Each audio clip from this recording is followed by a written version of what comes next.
దగ్గర రావాలి.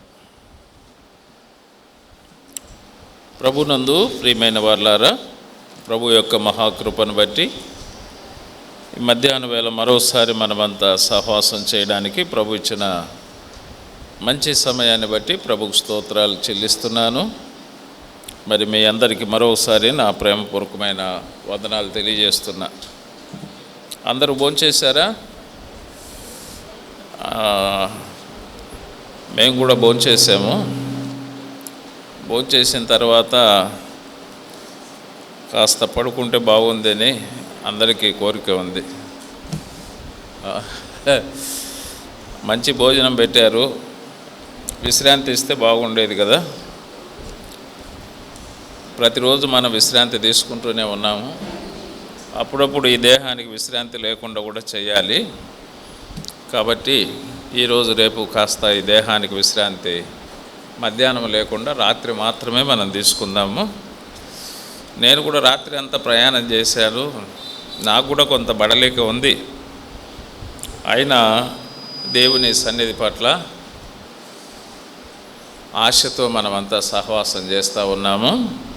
ప్రభువే మనకు సహాయం చేస్తాడు. ఉదయకాలం ఏ సంగతులు నేను జ్ఞాపకం చేశానో మీకు ఎవరికైనా పొరపాటున జ్ఞాపకం ఉందా? ఏమండి? సంఘాల ఏ సంఘాలు? గుంటూరు సంఘాల? ఏమండి? ప్రకటన గ్రంథంలోని 7 సంఘాల యొక్క చరిత్రను మనం జ్ఞాపకం చేసుకుంటున్నాం. ప్రకటన గ్రంథం అర్థం చేసుకోవడానికి చిన్న ఉపోద్ఘాతాన్ని కూడా మీకు తెలియజేశాను. మొదటి అధ్యాయం మహిమలో ఉన్న మన ప్రభు అయిన యేసుక్రీస్తు. 2-3 అధ్యాయాలు 7 సంఘాల చరిత్ర. 4-5 అధ్యాయాలు సంఘము ఎత్తబడుట, పరలోకపు ఆరాధన. 6-18 వరకు ఉన్న అధ్యాయాలు శ్రమల కాలం, మహాశ్రమల కాలం. 19వ అధ్యాయం గొర్రెపిల్ల వివాహ మహోత్సవం, వధువు సంఘము సిద్ధపడుట.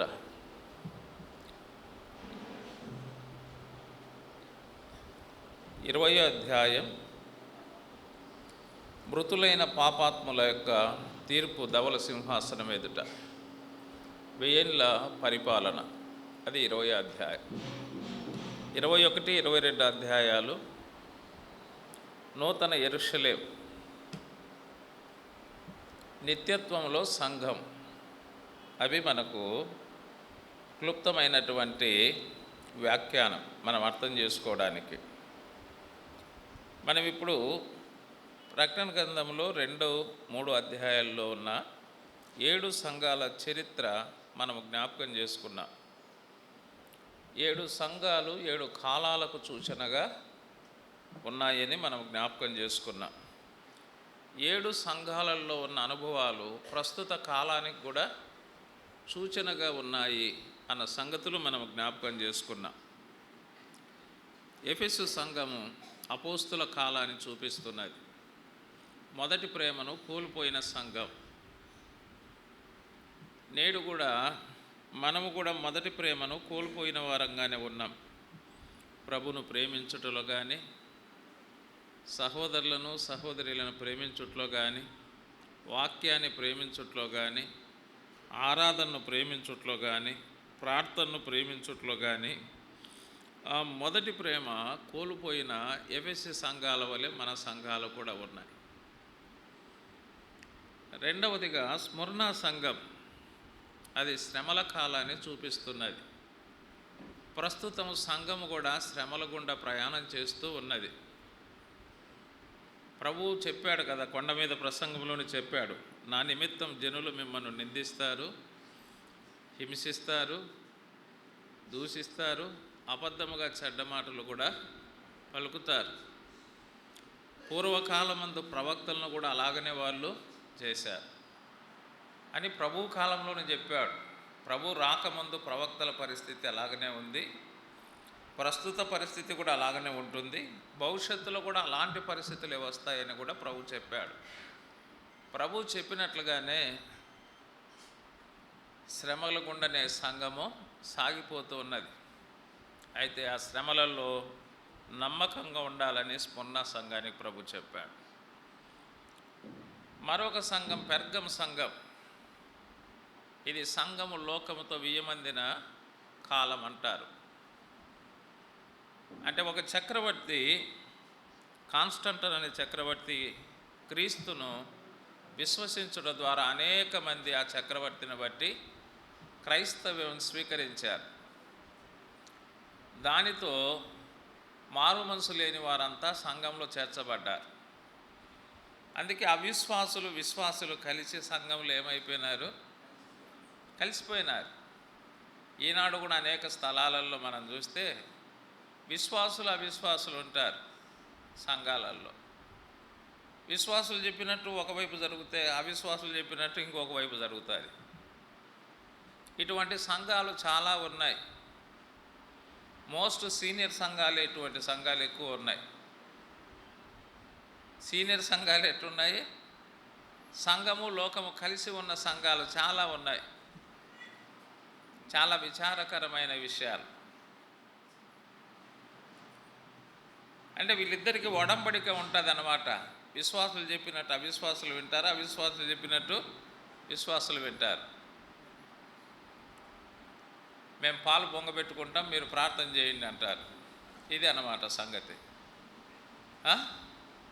మేము నలుగేసుకుంటాం, మీరు ప్రార్థన చేయండి అంటారు. ఇటువంటి సందర్భాలు ఎన్నో ఉన్నాయి. ఈనాడు సంఘం యొక్క పరిస్థితి కూడా అలాగనే ఉంది. అది పెర్గం సంఘం యొక్క అనుభవం. తుయతైర సంఘం యొక్క అనుభవం ఏంటంటే విగ్రహారాధన. ఆత్మతో సత్యముతో ఆరాధించవలసిన దేవుని ప్రతిమలను పెట్టుకొని ఏం చేస్తున్నారు? ఆరాధిస్తున్నారు. పాపాలు క్షమించే అధికారం యేసు ప్రభువుకు మాత్రమే ఉంటే ఇక్కడ ఆ పోపుకు ఉంది, ఆ ఫాదర్లకు కూడా ఉంది. అందుకే ప్రజలు ఏం చేసేవాళ్ళంటే వాళ్ళకి వెళ్ళి పాపాలు చెప్పుకునేవాళ్ళు. పాప క్షమాపణ పత్రాలు తీసుకొని ఆ పాపాలన్నీ రాసేవాళ్ళు, దానికి ఇంత వెల చెల్లించేవాళ్ళు. ఈనాడు కూడా చాలామంది మనుషుల దగ్గర పాపాలు ఒప్పుకుంటారు కానీ దేవుని దగ్గర ఒప్పుకోరు. గారెడ్ సీమోన్ లాంటి వాళ్ళు ఉన్నారు చాలామంది సంఘాలలో. ప్రియమైన దేవుని బిడ్డలారా, అది మనకు తుయతైర సంఘం. ఇక సార్దీస్ సంఘము సంఘ సంస్కరణ జరిగింది. అంటే విగ్రహారాధనలో నుంచి సంఘాన్ని బయటికి తీసుకొచ్చారు, అసత్యంలో నుంచి బయటికి తీసుకొచ్చారు. దానే సంఘ సంస్కరణ కాలం అంటారు. అయితే ఆ సంస్కరణలు ఎంతో కాలం నిలబడలేదు. తర్వాత మళ్ళీ సంఘం లోకంతో మళ్ళీ కలిసిపోయింది. అంటే ప్రభు ఆశించినట్టుగా వారి క్రియలు సంపూర్ణముగా కనపడలేదని చెప్పాడు. తర్వాత ఫిలదెల్ఫియా సంఘకాలం. ఫిలదెల్ఫియా సంఘకాలం ఇది మిషనరీ కాలం అంటారు. దేవుని సేవ ప్రపంచవ్యాప్తంగా ఎక్కువగా జరిగిన కాలం. ఫిలదెల్ఫియా అంటే సహోదర ప్రేమ. అంటే క్రీస్తు ప్రేమను కలిగి క్రీస్తు సువార్తను ప్రపంచమంతా ఎక్కువగా ప్రకటించబడ్డ కాలం. సంఘాలు ఎక్కువగా ఏర్పడినటువంటి కాలం అంటారు దాన్ని. ఆ తర్వాత లవొదికయ సంఘకాలం. ఇది నులివెచ్చని కాలం. ప్రజలు తమ హక్కుల కోసం పోరాడే కాలం. ఈనాడు కూడా అనేక సంఘాలు పోరాటాలకు కేంద్రాలు అయిపోయినాయి. ఏ సంఘంలో చూసినా ఏం జరుగుతూ ఉన్నాయి చెప్పండి? పోరాటం. కుల పోరాటం ఒకటి, ధన పోరాటం ఒకటి, అధికార పోరాటం ఒకటి. ఈ పోరాటం అన్నమాట. ఎదుగో మా కులస్తులు ఇంతమంది ఉన్నారు, ఒక సంఘ పెద్ద కావాలి. మా కులస్తులు ఇంతమంది ఉన్నారు, ఒక సువార్థికుడు కావాలి. మా కులస్తులు ఇంతమంది ఉన్నారు, ఒక ట్రెజరర్ కావాలి.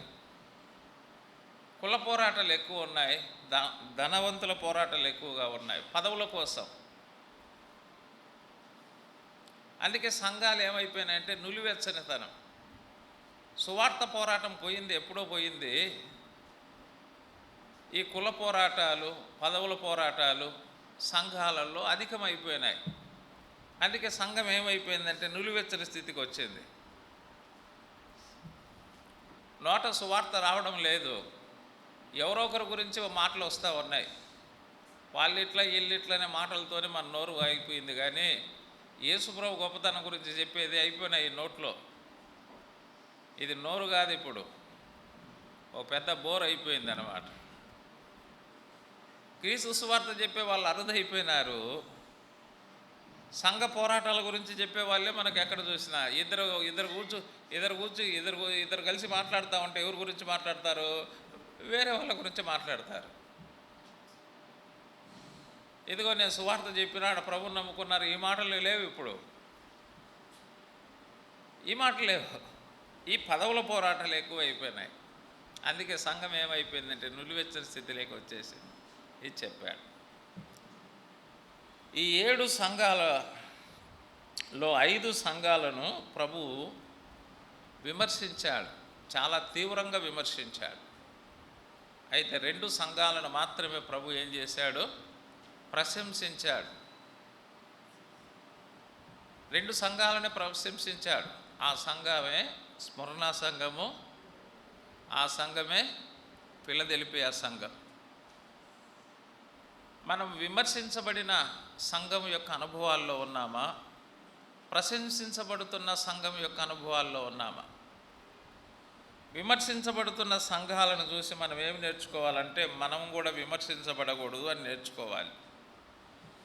ప్రశంసించబడుతున్న సంఘాలను చూసి ఏమి నేర్చుకోవాలి?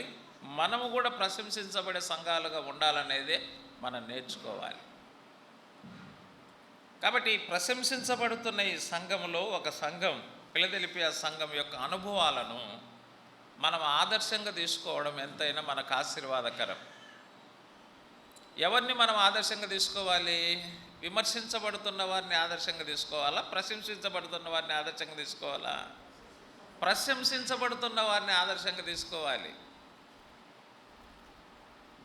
అది కాబట్టి ప్రశంసించబడుతున్న ఈ 2 సంఘాలలో ఒక సంఘం ఫిలదెల్ఫియా సంఘం. ఈ ఫిలదెల్ఫియా సంఘం యొక్క అనుభవాలను మనం జ్ఞాపకం చేసుకుంటున్నాం. ఈ ఫిలదెల్ఫియా సంఘములో ఒక 4 శ్రేష్టమైన అనుభవాలు ఉన్నట్టు మన ఉదయకాలపు వేళ అలాగ మనం ఉపోద్ఘాతంగా చెప్పుకున్నాం. ఒకటి, ఫిలదెల్ఫియా సంఘము ప్రభు ప్రత్యక్షత కలిగిన సంఘము. రెండవది, ఫిలదెల్ఫియా సంఘం ప్రభు యొక్క ప్రశంస పొందిన సంఘము. మూడవది, సౌండ్ వినపడడం లేదా? ఏం కావాలి? ఏంటన్నా సౌండ్ రావడం లేదా? అది సౌండ్ రావట్లేదంట చూడన్నా. బాక్సులు ఆగిపోయినాయంట చూడండి. నన్ను చూస్తానే దాని సంగతి చూడండి అయ్యా. ఏమైనా బాక్సర్ ఉన్నట్టున్నాడని బాక్సులు ఆగిపోయినాయా?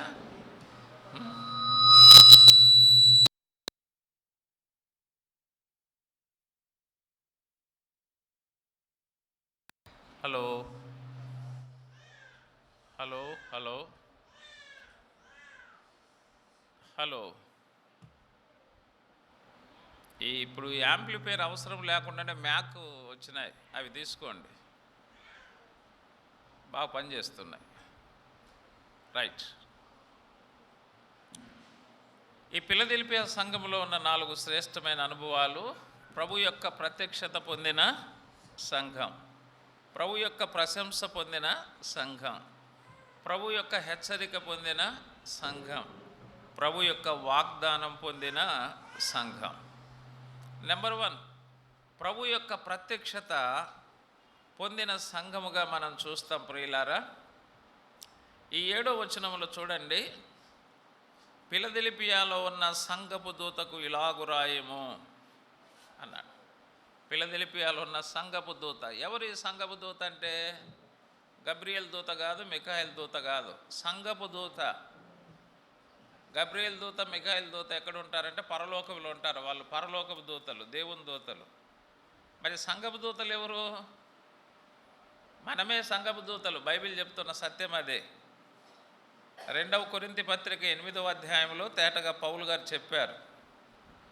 కొరింథీ 2వ పత్రిక 8వ అధ్యాయంలో చూడండి, ఆ వచ్చిన భాగాలు మనము చూసి అట్లాగ వెళ్ళిపోదాం. 8వ అధ్యాయం 23వ వచనం. ఆ తీతు ఎవడని ఎవరైనా అడిగిన ఎడల అతడు నా పాలివాడును మీ విషయంలో నా జత పనివాడునై ఉన్నాడనియు, మన సహోదరులు ఎవరని అడిగిన ఎడల వారు సంఘముల దూతలను క్రీస్తు మహిమైనై ఉన్నారని నేను చెప్పుచున్నాను. సంఘముల దూతలు అంటే కింద పుట్నోట్లు ఏమిచ్చాడు? ఒకటో పుట్నోట్ అపోస్తులు అంటే పంపబడిన వారు, అంటే సంఘము చేత పంపబడిన వారు లేదా సంఘము చేత నియమించబడిన వారు. సంఘానికి ఎవరు దూతలుగా ఉంటారంటే స్థానిక సంఘములో నియమించబడిన పెద్దలు, నియమించబడిన సువార్థికులు, నియమించబడిన పరిచారకులు, వీరే సంఘానికి దూతలు. దూతల పని ఏంటి? పరలోకములో ఉన్న దూతల పని ఏంటి చెప్పండి? పరలోకములో దూతల పని ఏంటి? పరలోకములో దూతల పని ఏంటంటే దేవుని చిత్తం నెరవేర్చడం. ఈ భూలోకములో ఈ దూతల పని ఏంటి? ఈ దూతల పని, ఈ పెద్దలనే దూతలు, సువార్థికులనే దూతలు, ఈ పరిచారకులనే దూతలు, వీళ్ళ పని ఏంటి? సంఘములో దేవుని చిత్తాన్ని నెరవేర్చే పని వీళ్ళది. అది పరలోకంలో దేవుని చిత్తం నెరవేర్చే పని ఆ దూతలు అయితే, ఈ సంఘము దూతల పని ఏంటంటే ఇక్కడ దేవుని చిత్తం భూమి మీద నెరవేర్చాలి. యేసుప్రభు నేర్పించిన ప్రార్థనలు ఏంది? పరలోకములో నీ చిత్తము నెరవేరినట్టు భూమి యందు నీ చిత్తము నెరవేరునుగాక, ఆమేన్. ఈ భూలోకంలోనే సంఘం ఉంది, ఆ సంఘములో దేవుని చిత్తం నెరవేరాలి. దేవుని చిత్తం నెరవేర్చడానికే ఈ పెద్దలు ఉండేది, ఈ సువార్థికులు ఉండేది, ఈ పరిచారకులు ఉండేది. ఇది ఒక బాధ్యతాయుతమైనటువంటిది. ఇది 4 ప్రకటనలు చేసేది కాదు, కానుకలు జేబులో పెట్టుకునేది కాదు ఇది. లేదా సువార్త చెప్పమని మైక్ ఇస్తే సువార్త చెప్పేది అంతటితో పోయేది కాదు. ఇక్కడ భూమి మీద దేవుని చిత్తం నెరవేర్చడానికి దేవుడు ఏర్పరచుకున్నటువంటి వారే దూతలు. అందుకే దూతకు రాయి, సంఘపు దూతకు రాయి అంటున్నాడు. అందుకే ఏవైనా ఎక్కడి నుంచైనా ఉత్తరాలు వస్తే ఎవరికి వస్తాయి చెప్పండి? విశ్వాసులకు వస్తాయి, ఈ దూతలకు వస్తాయా? ఆ సువార్థికుల పేరుతో అయినా వస్తాయి, ఆ పెద్దల పేరుతో అయినా వస్తాయి, లేదా డీకన్స్ పేరుతో అయినా వస్తాయి. అందరి పేరుతో వస్తాయా? రావు. బయట సంఘాల నుంచి వీళ్ళ పేరుతోనే వస్తాయి. పరలోకంలో నుంచి కూడా ఉత్తరం ఎవరి పేరుతో వచ్చింది? వీళ్ళ పేరుతోనే వచ్చేసింది.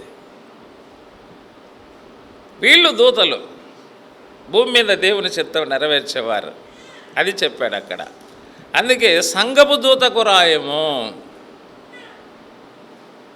ఈ సంఘపు దూతలకు తెలిస్తే సంఘానికి కూడా తెలుస్తాయి విషయాలు. అందుకే పౌలు ఏమన్నాడంటే తిమోతితో, ఓ తిమోతి, నువ్వు ఎఫెస్సులో సువార్థికునిగా ఉన్నావు, మంచిదే. అదేవిధంగా సంఘానికి నాయకుడుగా కూడా ఉన్నాడు తిమోతి, అప్పుడు మంచిదే. జీవం కలిగిన దేవుని సంఘములో జనులు ఎలాగో ప్రవర్తించాలో ముందు నీకు తెలిస్తే వాళ్ళకి తెలుస్తుంది. నీకే తెలియకపోతే వాళ్ళకేం తెలుస్తుంది? సంఘమును గురించిన సంగతులు ఈ పెద్దలకు, నాయకులకు, సువార్థికులకు, పరిచారకులకు తెలియకపోతే ఇక ప్రజలకు ఎలా తెలుస్తుంది? అందుకే ముందు నీకు తెలియాలి. అంటే ఆ ప్రత్యక్షత నువ్వు పొందాలి ముందు. అది చెప్పిందన్నమాట. ఆ అవగాహన మీకు ఉండాలి ముందు. అది చెప్పింది. అందుకే ఈ సువార్థికులు కానీ, పెద్దలు కానీ, పరిచారకులు కానీ వారి యొక్క లక్షణాలు బైబిల్లో తేటగా చెప్పాడు. వారి అర్హతలు తేటగా మనకు చెప్పాడనమాట.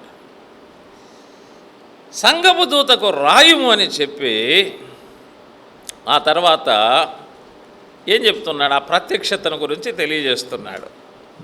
చదవండి అక్కడే, ప్రకటన గ్రంథంలోకి రండి. ఇప్పుడు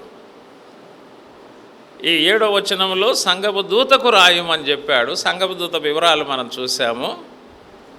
2వ లైన్ ఏమంటున్నాడు? ఆ ప్రత్యక్షత. దావీదు తాళపు చెవులు కలిగి ఎవ్వడును వేయలేకుండా తీయవాడును, ఎవ్వడును తీయలేకుండా వేయువాడునైనా సత్యస్వరూపియకు పరిశుద్ధుడు చెప్పు సంగతులేవనగా. అంటే ఆ సంఘానికి ప్రభు యొక్క ప్రత్యక్షత ఎలాగుందో చెబుతున్నాడు. దావీదు తాళపు చెవి కలిగి, దావీదు ఎవరండి? ఇశ్రాయేలుకు రాజు. అందుకే ఈయన దావీదు కుమారుడుగా పిలువబడ్డాడు. యేసు ప్రభుని పుట్టుకతోనే ఏమన్నారండి జ్ఞానులు వచ్చి, యూదుల రాజుగా పుట్టినవాడు ఎక్కడ పుట్టాడు అన్నాడు. బై బర్త్ ఈయన కింగ్. ఎక్కడ పుట్టాడండి అని వచ్చి హేరోదు రాజుని అడిగారు వాళ్ళు. దావీదు అనగానే ఏం తెలుస్తుంది అంటే అక్కడ అధికారం చూపిస్తుంది. దావీదు తాళపు చెవి కలిగి ఎవడును వేయలేకుండా తీయవాడును, ఎవడును తీయలేకుండా వేయవాడు. రాజుగారి దగ్గర ఉండే తాళము రాజే వేయాలి, రాజే తీయాలి. రాజు వేస్తే ఇంకొకరు తీయడానికి లేదు, రాజు తీస్తే ఇంకొకరు వేయడానికి కూడా లేదు. ఇక్కడ ఏం చూపిస్తుంది అంటే ఆయన యొక్క అధికారం, ఆ రాజు యొక్క అధికారం.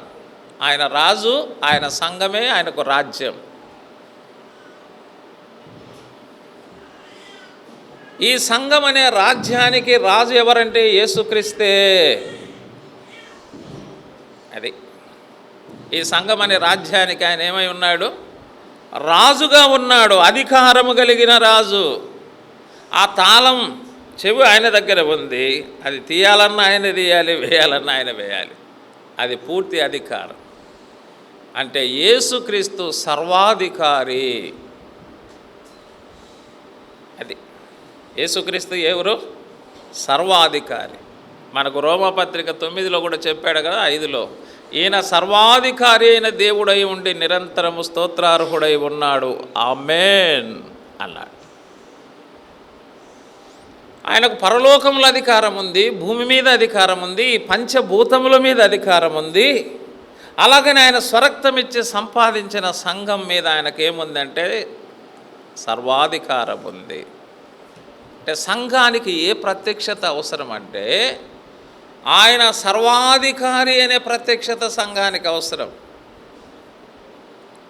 ఆయన సార్వభౌమ అధికారం అనే సంగతి సంఘానికి అర్థం కావాలి. ఆయన సర్వాధికారిగా ఉండాలి. సంఘం ఏమై ఉండాలంటే ఆయనకు లోబడి ఉండాలి. అది లోబడి ఉండాలి. అధికారులకు ఏమై ఉండాలని బైబిల్ చెప్తుందండి, మీ అధికారులకు మీరు లోబడి ఉండు. అది ఈ సర్వాధికారికి సంఘం ఏమై ఉండాలంటే లోబడి ఉండుట, ఈ ప్రత్యక్షత. అందుకే ఎఫెసీ పత్రికలు కూడా చెప్పాడు కదా, సంఘము క్రీస్తుకు లోబడి ఉండినట్లు అన్నాడు. ఆయన సార్వభౌమ అధికారానికి సంఘం ఏమై ఉండాలంటే లోబడి ఉండాలి. ఈ ప్రత్యక్షత సంఘానికి ఉండాలి. రెండవదిగా ఏం చెప్తున్నాడంటే ఆయన సత్యస్వరూపియగు పరిశుద్ధుడు అన్నాడు. ఆయన సత్యస్వరూపి, ఆయన మహిమాస్వరూపి, ఎన్నో ఉన్నాయి. ఆయన మహిమాస్వరూపి కాబట్టి ఆ సంఘానికి ఏమిచ్చాడంటే మహిమని ఇచ్చాడు. ఆయన సత్యస్వరూపి కాబట్టి సంఘానికి ఏమిచ్చాడు? సత్యమునిచ్చాడు. అందుకే ఆ సంఘం ఏమై ఉన్నది? సత్యమునకు స్తంభం. సంఘం అంటే ఏంది? 4 పిల్లర్లు చేసి కట్టుకునేది కాదు సంఘం కదా. మేము పిల్లర్స్ పోసి కట్టినామన్నా అంటూ ఉంటాం మనం. నువ్వు పిల్లర్స్ పోసి కట్టినా, మామూలు ఇటుకలతో కట్టినా, పెంకులతో కట్టినా అది ముఖ్యమైనది కాదు. ఆ సంఘము సత్యమునకు స్తంభం. ఆ సత్యస్వరూపి సంఘానికి ఏమిచ్చాడంటే సత్యం ఇచ్చాడు. సంఘము సత్యానికి స్తంభం. సంఘములో ఏం కనపడాలి? సత్యం కనపడాలి. సంఘం అంటేనే సత్యానికి అది ఒక స్తంభముగా ఉంటుంది. యేసు ప్రభువారు సత్యము, ఆయన వాక్యము సత్యము, ఆయన ఆత్మ సత్యము. సంఘము క్రీస్తును లోకానికి ప్రదర్శించేది. లోకానికి క్రీస్తును ప్రదర్శించే అవకాశం ఎవరికి ఇచ్చాడండి? సంఘానికి ఇచ్చాడు. పౌలు కూడా అన్నాడు కదా, సిలువ వేయబడినట్లుగా మీ కన్నుల ఎదుట క్రీస్తును మేము ఏం చేశాము? ప్రదర్శించాము. ఇది సంఘానికి ప్రభు ఇచ్చిన గొప్ప ఆధిక్యత. పరలోకంలో దూతలకు ఇవ్వలేదంటే ఈ ఆధిక్యత. క్రీస్తును ప్రదర్శించే ఆధిక్యత ఎవరికి ఇవ్వలేదు? క్రీస్తు పుడతాడని చెప్పి ఆధిక్యత వాళ్ళకి ఇచ్చారు, కానీ క్రీస్తును ప్రదర్శించే ఆధిక్యత వాళ్ళకి ఇవ్వలేదు. మేము సిలువ వేయబడినట్టుగా క్రీస్తును మీ ఎదుట ఏం చేశాము? ప్రదర్శించాము. ఆయన పుట్టుకను, ఆయన మరణాన్ని, ఆయన పునరుత్థానాన్ని. కాబట్టి క్రీస్తును లోకానికి ప్రదర్శించేది, చూపించేదే సంఘం. రెండవది, ప్రభువు సత్యమై ఉండగా ఆయన వాక్యము సత్యం. సంఘానికి ప్రామాణికమైంది చెప్పండి? బోధకులు కాదు ప్రామాణికం. శ్యాంబాబు అన్న బాగా చెప్పినాడు, పాల్గాంధీ అన్న బాగా చెప్పినాడు, సోమనాథం అన్న కూడా బాగా చెప్పినాడు, షడ్రక్ అన్న కూడా బాగా చెప్పినాడు. బాగానే చెప్తాంలే, చెప్పకుండా ఎందుకు పిలుస్తారులే కానీ కదా. బెరయా సంఘస్థులు ఏం చేసేవారంటే, పౌలు శీలలు అలా చెప్పినవి అలాగా ఉన్నవాళ్ళేమో అని ఇంటికి వెళ్ళి ఏం చేశారు? ఈడ చప్పట్లు కొట్టుకొని గుడికా నుంచి ఇంట్లోకి పోతానే గూట్లో బైబిల్ పెట్టి పడుకునే వాళ్ళు కాదు వాళ్ళు. అంతే కదా, మనం గుడికి వస్తాం, మళ్ళీ పోయి గూట్లో పెట్టుకొని పడుకుంటాం, గురక పెట్టి. ఇంకా అయిపోయింది, ఆటికి అలసిపోయినాం. అంతే కదా మనం చేసే పనులు. కాదు వాళ్ళు ఏం చేశారు? పౌలు శీల ఎవరండి? ఎవరు ఆ కాలంలో వాళ్ళు? ఒక ఉన్నత స్థాయిలో ఉన్న దైవ సేవకులు వాళ్ళు.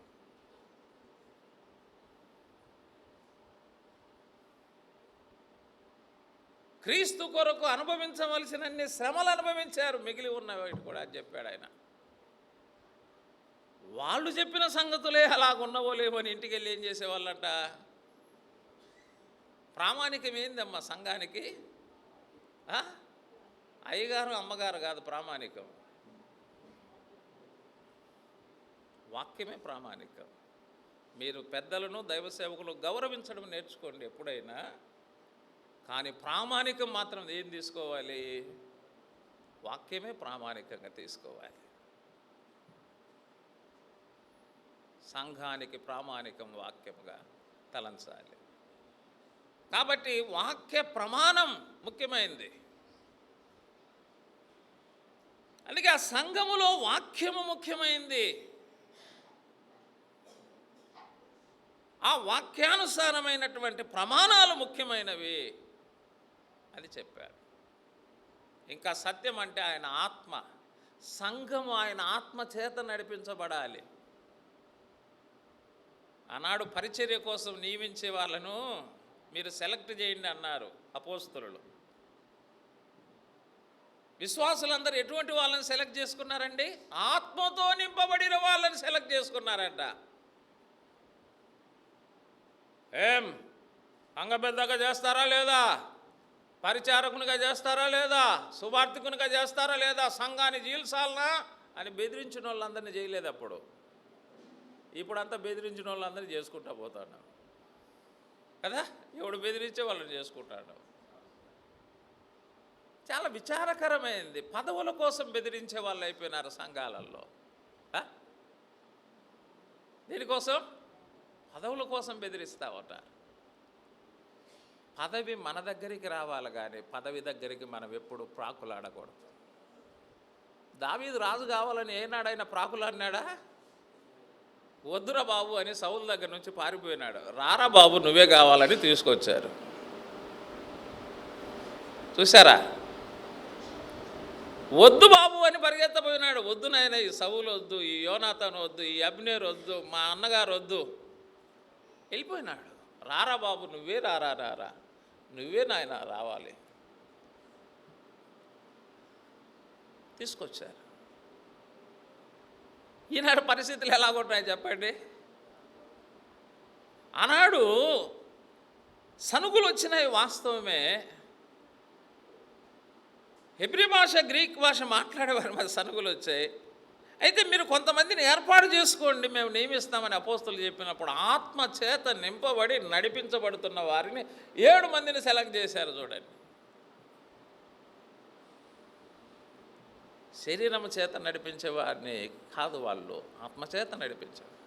అందుకే దేవుని సంఘము ప్రత్యక్షత ఆత్మచేత నడిపించబడిన అనుభవం.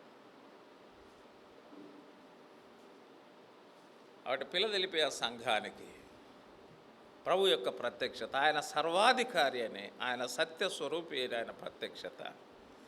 తర్వాత ఆయన పరిశుద్ధుడు. ఎవరైనా పరిశుద్ధుడండి, పరిశుద్ధుడు. నేను పరిశుద్ధుడనై ఉండునట్లు మీరును అన్నాడా? నేను పరిశుద్ధునిలే, మీరు ఎట్లున్నా పర్వాలేదు అన్నాడా? మీరును పరిశుద్ధులై ఉండవలేను. అందుకే మన కీర్తన గ్రంథం ఏముంది? పరిశుద్ధతయే నీ మందిరమునకు అనుకూలం. అది దేవుని సంఘానికి అనుకూలం ఏంటంటే పరిశుద్ధత.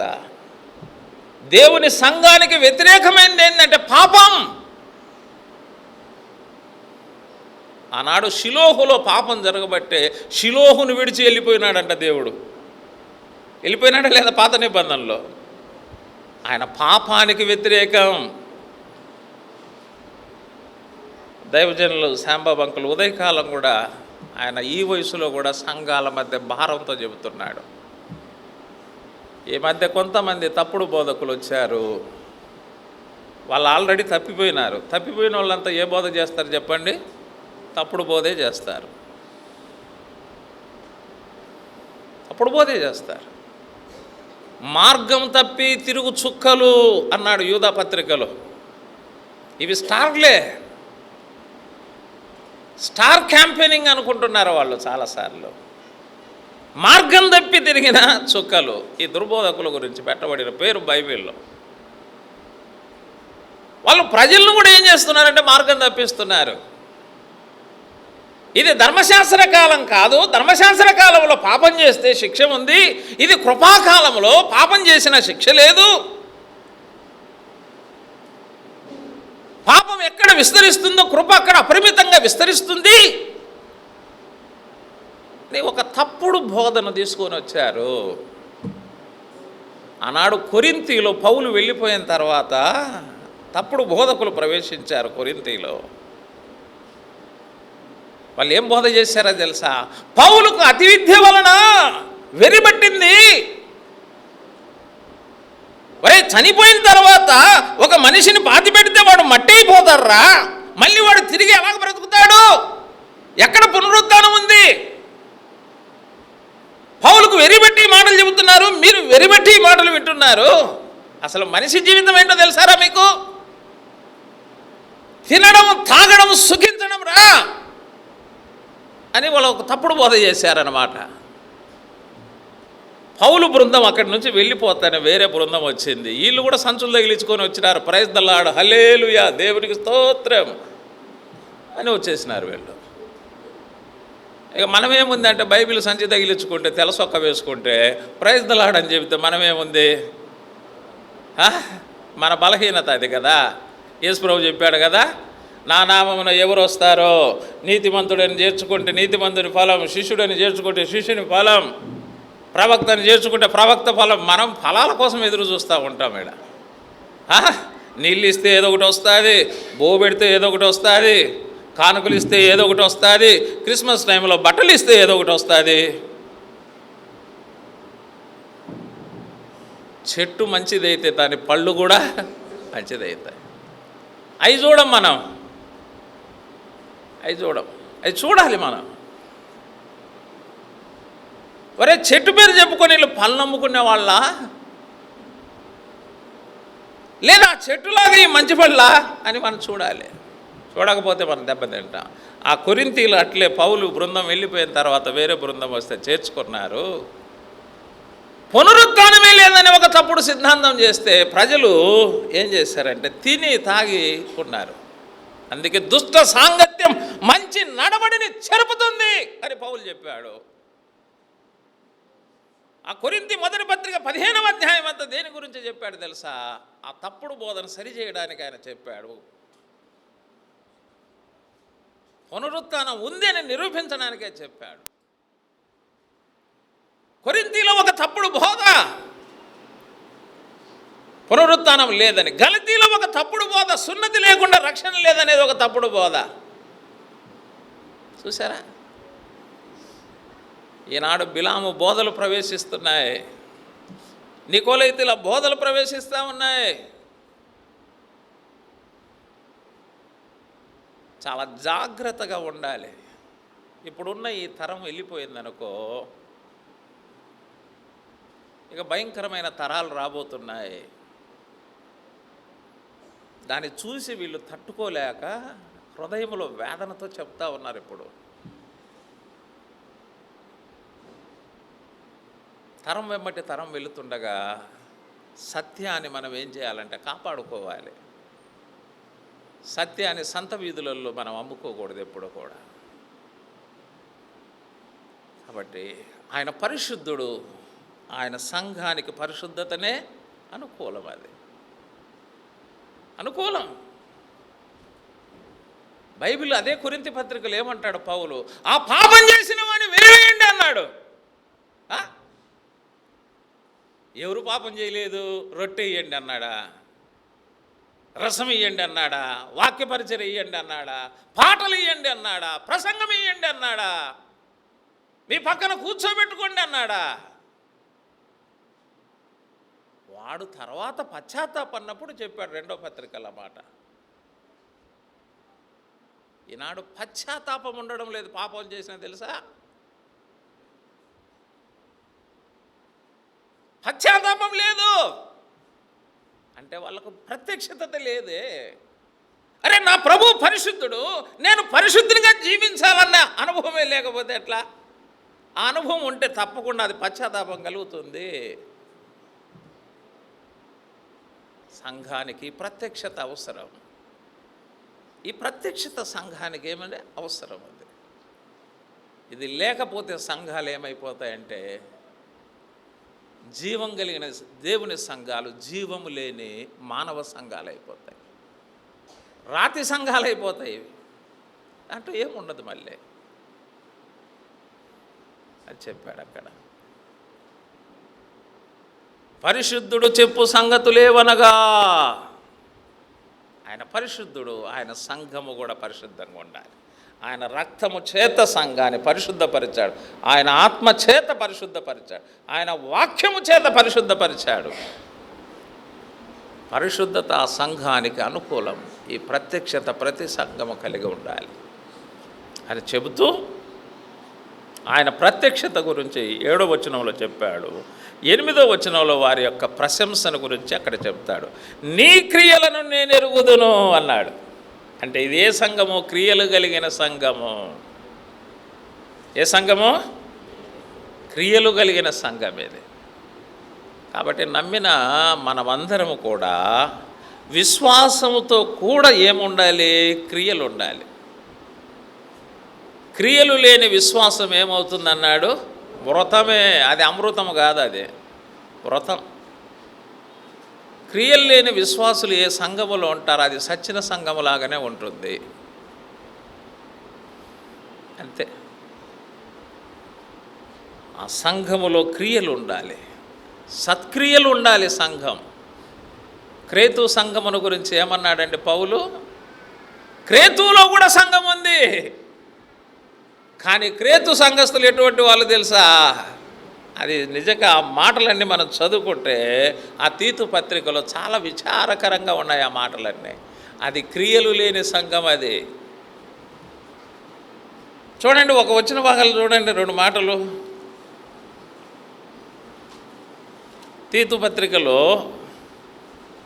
మొదటి అధ్యాయంలో ఇక 10 నుంచి 16 వరకు ఉన్న వాక్య భాగం చదివితే, అనేకులు విశేషముగా సున్నతి సంబంధులును అవిధేయులు, ఏమన్నారు? అవిధేయులు, డిసొబీడియంట్, ఈ మధ్యకాలంలో సంఘాలలో ఎక్కువగా కనపడుతుంది అదే.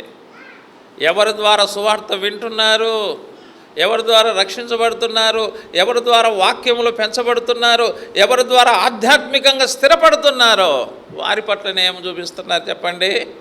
అవిధేయులైతున్నారు. అవిధేయత ఎక్కువ కనపడతా ఉంది. దేవునికి అవిధేయులు, తల్లిదండ్రులకు అవిధేయులు, దైవజనులకు అవిధేయులు, పెద్దలకు అవిధేయులు. ఇది సత్కార్యమా, మంచి చెడ్డకార్యమా? అరే, ఒకప్పుడు నమ్ముకోకముందు అవిధేయులుగా ఉన్నాం, ఇప్పుడు విధేయులు కావాలి. నమ్మిన వాళ్ళు కూడా అవిధేయులుగానే ఉన్నారు. వదరుబోతులు, చిన్న పెద్ద లేకుండా మాట్లాడుతున్నారు. చిన్న పెద్ద లేదు, వాళ్ళ తండ్రి వయసు పట్టుకుంటారు, తల్లి వయసు లాంటి వాళ్ళను ఎక్కడంటే అక్కడ మాట్లాడుతున్నారు. వదరబోతులు, తిట్టుబోతులు, తిరుగుబోతులు. ఈ క్రేతు సంఘంలో ఉన్నారు వీళ్ళు. త్రాగుబోతులు, చూసారా? తిండిపోతులు. ఎంత విచారకరమే. వారి నోళ్ళు మూయించవలెను అన్నాడు. కొన్నిసార్లు ఈ వదరుబోతులు ఉంటారు, పెద్దలను దైవజనులను లెక్కలేతనంగా మాట్లాడతారు. వాళ్ళు నోరు మూయించాల్సిన అవసరం లేదా, మిగతా వాళ్ళు ప్రేక్షకుల మాదిరిగా చూస్తున్నారు. సిగ్గు లేని వారు. ప్రేక్షక అవతారం ఉండడానికే మనం వచ్చిందిడా. తప్పును తప్పుగా ఖండించలేని పరిస్థితులు ఈనాడు సంఘాలు ఉన్నాయి. ముసలి కన్నీళ్ళు కాదు మనకు కావాల్సింది, వాస్తవ సత్యాలను దేవుని కోసం, సంఘం కోసం వారు చేసిన పరిచర్యను కూడా మనం అర్థం చేసుకోకుండా ఉండకూడదు. మనం ముయించాలి వాళ్ళ నోర్లు. అది చెప్పాడు అక్కడ. ఇంకేమంటున్నాడు అక్కడ? మరి నోర్లు ముయించవలెను అని చెబుతూ ఆ తర్వాత ఏమన్నాడండి? ఎటువంటి వాళ్ళుగా ఉన్నారు? ఉపదేశింపకూడని వాటిని దుర్లాభం కోసం ఉపదేశిస్తున్నారంట. దుర్లాభం కోసం, స్వలాభం కోసం, వారి స్వార్థం కోసం కుటుంబములనే పాడు చేస్తున్నారు. వాళ్ళ ప్రార్థన ద్వారా, వాక్యం ద్వారా రాత్రింబగలు శ్రమపడి ఎన్నో కుటుంబాలను ప్రభు కోసం కడితే ఆ కుటుంబాలను కూడా ఏం చేస్తున్నారు వీళ్ళు?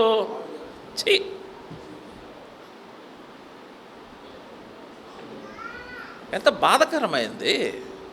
పాడు చేస్తున్నారన్నాడు. వారిలో ఒకడు వాడి సొంత ప్రవక్తల్లోనే ఒకటి చెప్తున్నాడు. వాళ్ళ పాస్టర్ గారే చెప్తున్నారు, వాళ్ళ సంఘ పెద్ద చెప్తున్నారు. ఏం చెప్తున్నాడండి? క్రేతీయులు ఎల్లప్పుడూ అబద్ధికులు. కొన్నిసార్లు మన సంఘస్థుల గురించి మనమే చెప్పుకోవడం మనకు చాలా బాధ కలుగుతూ ఉంది, కానీ చెప్పాల్సిన పరిస్థితులు వస్తాయి కొన్నిసార్లు. మా వాళ్ళు ఎటువంటి వాళ్ళు అండి? సత్యవంతులు అని చెబితే ఎంత బాగుంటుంది, అబద్ధికులు అంటే ఎట్లుంది? మా చర్చికి వచ్చే వాళ్ళు నోరు తెరిస్తే అబద్ధాలే మాట్లాడతారండి. ఎంత విచారకరమైంది. అబద్ధికులను, దుష్ట మృగములను, సోమరులకు తిండిపోతులనై ఉన్నారు, ఈ సాక్ష్యము నిజమే అన్నాడు. చూసారా? ఇక 16వ వచనం ఏమన్నాడంటే, దేవుని ఎరుగుదుమని వారు చెప్పుకొందురు కానీ అసహ్యులను, అవిధేయులను, ప్రతి సత్కార విషయమై భ్రష్టులనై ఉన్నారు, తమ క్రియల వలన ఆయనను ఎరగమన్నట్టున్నారు. మాటలు చూస్తే మేము దేవుని నమ్ముకున్నామంటున్నారు, క్రియలు చూస్తే వీళ్ళు ఆడ నమ్ముకోలేదు, వీళ్ళు అమ్ముకునే వాళ్ళు అన్నట్టుగా ఉన్నారు. మాటలేమో నమ్ముకున్నాం, బాప్తిసం పొందుకున్నాం, రొట్టె రసం తింటానులే అంటున్నారు. క్రియలు చూస్తే ఎట్లున్నాయి? వీళ్ళు నమ్ముకున్నట్టుగా లేరు, అమ్ముకున్న వాళ్ళుగా ఉన్నారు. యూదా బ్యాచ్గా ఉన్నారు కానీ మిగతా బ్యాచ్గా కనపడడం లేదు చాలామంది. ఏమి లేవంటే సత్క్రియలు లేవు సంఘములో. కానీ పిల్లదిలిపేలా ఏమున్నాయి చెప్పండి? సత్క్రియలు కలిగిన సంఘం. నీ క్రియలను నేను ఎరుగుదు, నీ సత్క్రియలు నేను ఎరుగుదు. సంఘము యొక్క సత్క్రియల ద్వారా దేవునికి మహిమ కలగాలి. అదే కదా ప్రభు కొండ మీద చెప్పిన ప్రసంగంలో 5:15 ఏం చెప్పాడు మత్తయిలో? మీ సత్క్రియల వలన, మీరు చేస్తున్న సత్క్రియల వలన అనేక మంది మీరు చేస్తున్న సత్క్రియలు చూసి దేవుని ఏం చేయాలి? మహిమపరచాలి. అలాగా వారి ఎదుట మీ వెలుగును ప్రకాశింపచేయండి అన్నాడు. కాబట్టి ఇది క్రియలు కలిగిన సంఘం అది చెప్పాడు. ఇంకేమన్నా? అదే నీ క్రియలు నేను ఎరుగుదు అన్నాడు. ఇంకా ఓ మాట ఏమన్నాడండి? నీ క్రియలు నేను ఎరుగుదు అనే తర్వాత ఇంకేమన్నాడు? నీ శక్తి కొంచెమై ఉండినాను. పండితులు ఏం చెప్తున్నారంటే, ఈ ఫిలదెల్ఫియా సంఘకాలం మిషనరీ కాలం అంటారు కదా, ఈ మిషనరీస్ పలు ప్రాంతాల్లో వెళ్ళినప్పుడు సువార్త ప్రకటించినప్పుడు అక్కడక్కడ కొంతమంది ప్రభుని నమ్ముకుంటే అక్కడ సంఘాలు, స్థానిక సంఘాలు ఏర్పడ్డాయి. 10 మందితో, 20 మందితో, 30 మందితో. అది తుయతైర సంఘకాలంలో పెద్ద పెద్ద మందిరాలు, అవి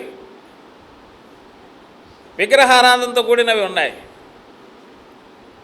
అయితే సార్దీ సంఘకాలం సంస్కరణ జరిగిన తర్వాత ఫిలదెల్ఫియా సంఘకాలంలో విశేషంగా దేవుని సేవ జరిగింది. స్థానిక సంఘాలు ఏర్పడ్డాయి. స్థానిక సంఘాలు ఏర్పడ్డాయి. అందుకే నీ శక్తి కొంచెమై ఉండినాను అంటే చిన్న చిన్నగా స్థానిక సంఘాలు ఏర్పడ్డాయి. మనకు చిన్న సంఘమా పెద్ద సంఘమా అనే కాదు, ప్రభు మనకిచ్చిన సంఘం అది. ఈ మధ్య అందరికీ కల్వరి టెంపుల్గా ఉండాలనుకుంటున్నారు కదా. ఇప్పుడు మనమే అది వద్దని చెప్తున్నాం, మళ్ళీ మన మనసులో ఏమో అది ఉండాలనుకుంటున్నాం మనం కదా. మాటలు ఏమున్నాయి మనవి? అది వాక్యానుసారం కాదంటాం. మన మనసు మాత్రం ఎలా ఉండాలంటాం? అటువంటిదే ఉండాలంటాం మనం. అదే జరిగేది ఇక్కడ. అందుకే కొన్నిసార్లు మన మాటలకు మన మనసుకు వ్యత్యాసం కనపడతావు. ఇక్కడ నీ శక్తి కొంచెమై ఉండినాను అంటే నమ్ముకున్నవారు కొద్దిమందే ఉండవచ్చు. మన సంఘ రాబడి కొద్దిగానే ఉండవచ్చు. మన సంఘములో ఉన్న వరాలు కూడా కొద్దిగానే, అంటే పరిమితిలో ఉండవచ్చు. బడా సంఘమా చోటా సంఘం అని కాదు ముఖ్యమైనది. ప్రభు ఇక్కడ ఏర్పరచుకున్న సంఘమే ముఖ్యమైనది. ప్రభు ఏర్పరచుకున్న సంఘం ముఖ్యమైనది ప్రియులారా. అందుకే నీ శక్తి కొంచెమై ఉండినాను. నువ్వేం చేస్తున్నావు? నీవు నా వాక్యమును గైకొని నా నామమును ఎరగ. అది శక్తి ఏమే కొంచెమే, కొద్ది మందనే, కొద్ది రాబడే, కొద్ది వరాలే, అన్నీ పరిమితంగానే ఉన్నాయి. కానీ అపరిమితమైనటువంటి దేవుని యొక్క వాక్యాన్ని గైకొనే సంఘం పెద్ద సంఘం అండి. మా సంఘం పెద్ద సంఘం అండి, పెద్ద మందిరం అండి, పెద్ద పెద్ద సౌండ్ సిస్టమ్ అండి. ఒక్కడు వాక్యాన్ని నమ్ముకోడండి, వాక్యాన్ని ఒక్కడు అనుసరించడండి. అంత క్రేతు సంఘస్థులు మాదిరి ఉంటారంటే ఇక ఏం ఉపయోగం ఏముంది చెప్పు? అన్ని పెద్దయే, సంఘం చూస్తే ఎలా ఉంది? క్రేతు సంఘం మాదిరి ఉంది, ఉపయోగం లేదు. కానీ అన్నీ చిన్నవే, కానీ అన్నీ చిన్నవే, పరిమితిగానే ఉన్నాయి. కానీ ఈ సంఘం ఏం చేస్తుందంట? నీవు నా వాక్యమును గైకొని నా నామమును ఎరుగననలేదు. బయటికి వెళ్తే ఏం చెప్తున్నారంట? కొంతమంది ఈడ గుళ్ళో మాత్రమే చెప్తారు, ఆదివారం చెప్తా ఉంటారు. నేను కూడా వింటా ఉంటా, ప్రభువా నా కోసం ప్రాణం పెట్టినావు, సమాధి చేయమన్నావు, తిరిగి లేచినావు, ఈ కుక్కను, ఈ గాడిదను, ఈ పందిని రక్షించినావు, దేవా నీకు స్తోత్రం, నాకు ఆత్రమని తీసుకుంటారు, వెళ్ళిపోతారు. బయటికి పోతే పొరపాటున కూడా చెప్పరు వాళ్ళు. బయటికి పోతే మాకేం తెలియదే, వీళ్ళు గుడిలో ఒక పేరు, బడిలో ఒక పేరు. ఇప్పటికి నడుస్తూ ఉంది క్రైస్తవ్యంలో ఇది. గుడిలో ఒక పేరు, బడిలో ఒక పేరు. గుడిలో ఏమో కృష్ణమూర్తి, బడిలో ఏమో క్షమించండి, గుడిలో ఏమో కృష్ణపరు, బడిలో ఏమో కృష్ణమూర్తి.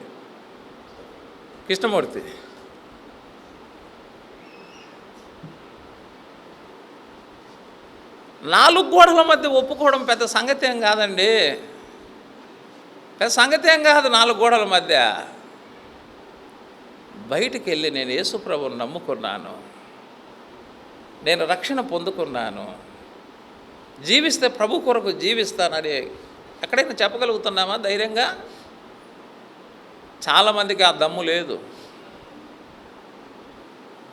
ఈ నాలుగు గోడల మధ్య మాత్రము ఏడిసేడిసి ఆరాధన, ఏడిసేడిసి ప్రార్థనలు, ఎగిరెగిరి ప్రసంగాలు, ఇవన్నీ మనం చేస్తున్నాం. ఇవి కాదు మనకు కావాల్సిందే. Open heart.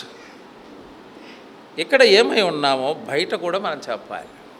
ఒక సహోదరుడు వాళ్ళ అమ్మాయి సర్టిఫికెట్ కోసం వెళ్తే, నమ్మిన విశ్వాసి, ఆరాధన చేసే కుటుంబమే, వీళ్ళ మొక్కలు చూస్తేనే ఆయనకు అర్థం, మీరు క్రైస్తవులు కదా, మీరు ఎందుకు ఇది పెట్టుకున్నారు అన్నాడట.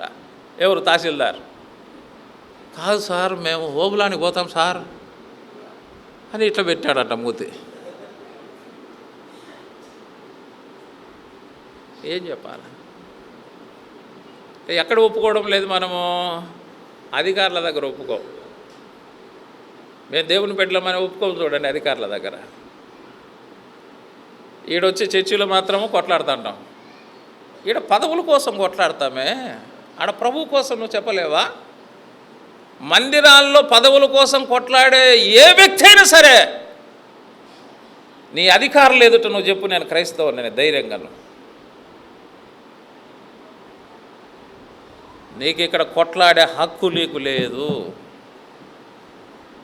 నువ్వు ధైర్యంగా అక్కడ చెప్పలేనప్పుడు నువ్వు క్రైస్తవుడు అని ఇక్కడేం హక్కు వచ్చింది నీకు? వీళ్ళతోనే సమస్యలన్నీ వచ్చేది. వీళ్ళతోనేనండి సంఘాలలో సమస్యలు.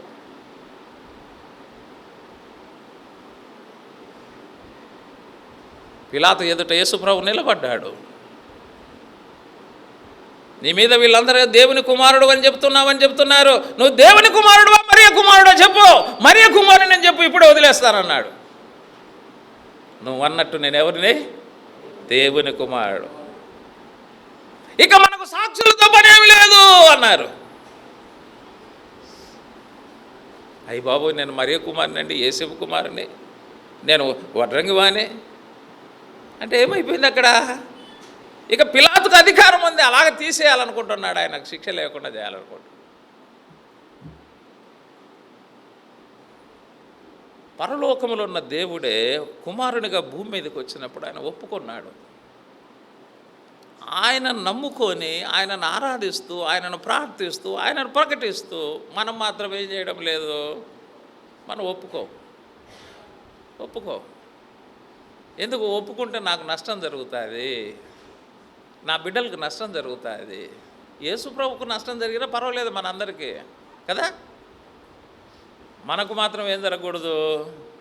నష్టం జరగకూడదు.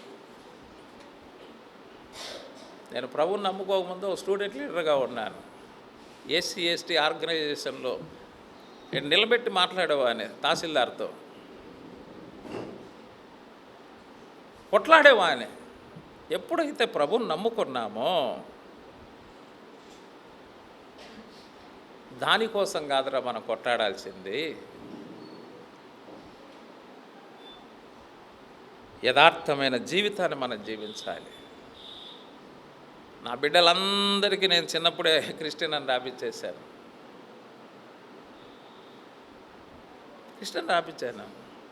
ఎవడే కానీ బయట ఎక్కడే కానీ నన్ను కానీ, నా కుటుంబాన్ని కానీ, నా బిడ్డలను కానీ ఏలెత్తి చూపించకూడదు. నేను కూడా ధైర్యంగా బయటికి వెళ్ళి ఏం చెప్పాలి? యేసుప్రభుని గురించి చెప్పాలి. అక్కడ అంటాడు ఇప్పుడు కూడా, మీకు చెప్పడానికి హక్కు లేదురా, మీది గుడిలో ఒకటి, మీరు బడిలో ఒకటి అంటున్నాడు వాడు. మీరు గుడిలో అదే, బడిలో అదే మీరు చెప్పుకోండి. వాడు సవాలు విసిరినప్పుడు మనం కూడా సవాలు విసిరాలి. లేదే ఈడ.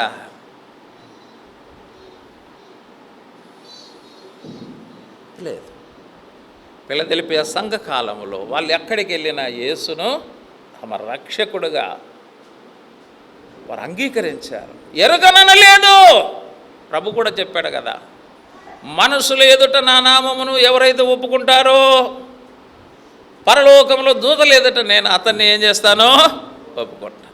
నన్ను ఎరగనని చెబితే నేను కూడా ఎరగనని చెబుతాను.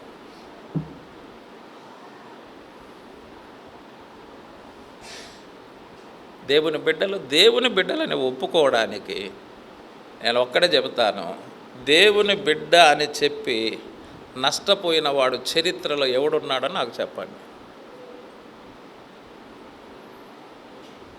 మేము క్రైస్తవులమని నా బిడ్డలకు పెట్టాను, నేను నష్టపోలేదు. నా బిడ్డకు ఫ్రీ సీటు దేవుడు ఎంబీబీఎస్ సీట్ ఇప్పించాడు.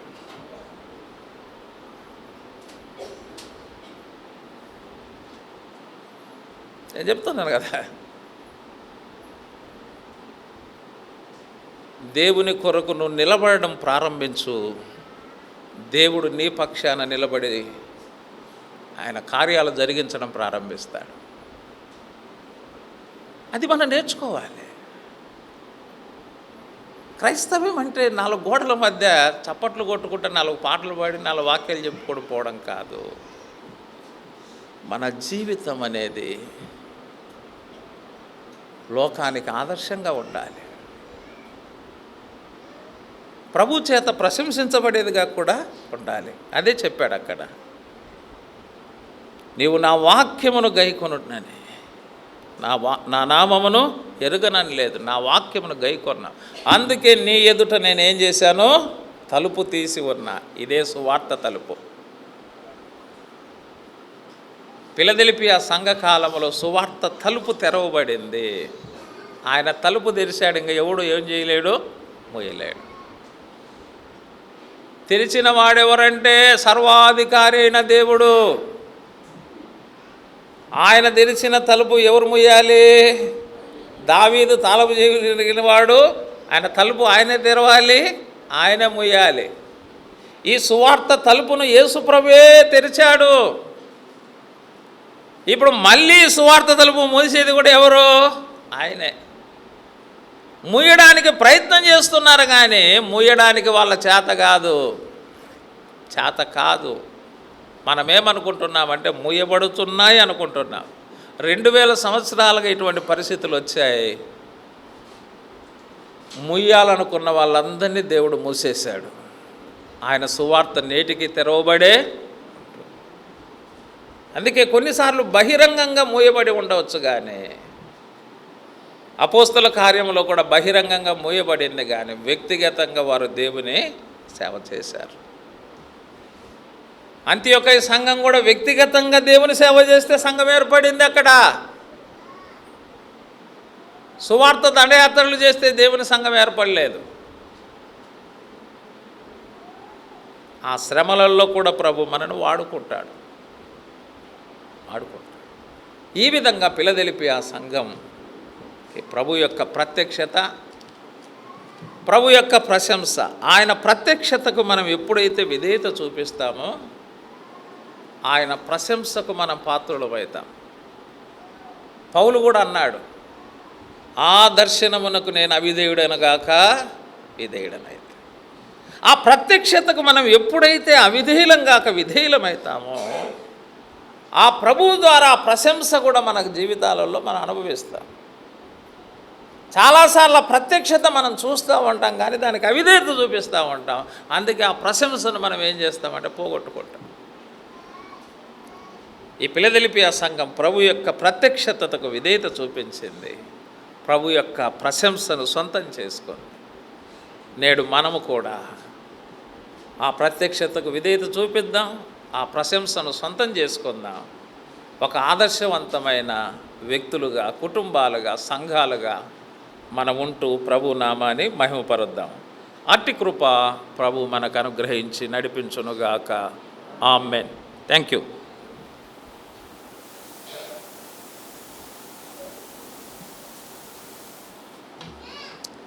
చాలా సంతోషం. ప్రభు తన యొక్క దాసుని బలపరిచి ఉదయకాలం ప్రారంభించినటువంటి అంశము ఫిలడెల్ఫియా సంఘం, ఆ సంఘం యొక్క 4 అనుభవాలు. అది ప్రత్యక్షత పొందిన సంఘమని, ప్రశంస పొందిన సంఘమని, ప్రభు యొక్క హెచ్చరిక పొందిన సంఘమని, ప్రభు వాగ్దానం పొందిన సంఘమని 4 విషయాలను ప్రతిపాదించి 2 సంగతులు వివరించగమని విన్నాం. మనం కూడా ప్రభు యొక్క ప్రత్యక్షతకు విధేయత చూపి ప్రభు యొక్క ప్రశంసలుగా మనం పాత్రలుగా జీవించడానికి మనకందరికీ ప్రభు సహాయం దయచేను గాక. తేటగా సంగతులు ధ్యానించి సంఘం యొక్క క్షేమం కొరకై ఆత్మలో బలపరచబడి బలంగా దేవుని యొక్క వాక్యం పాటించిన ప్రియులు దైవజనులు స్వామినాథన్ గారికి వందనాలు తెలియజేస్తా ఉన్నా. సహోదరులు వచ్చి ఒక చరణం పల్లవి పాడితే తర్వాత రెండవ వర్తమానానికి వెళ్దాం.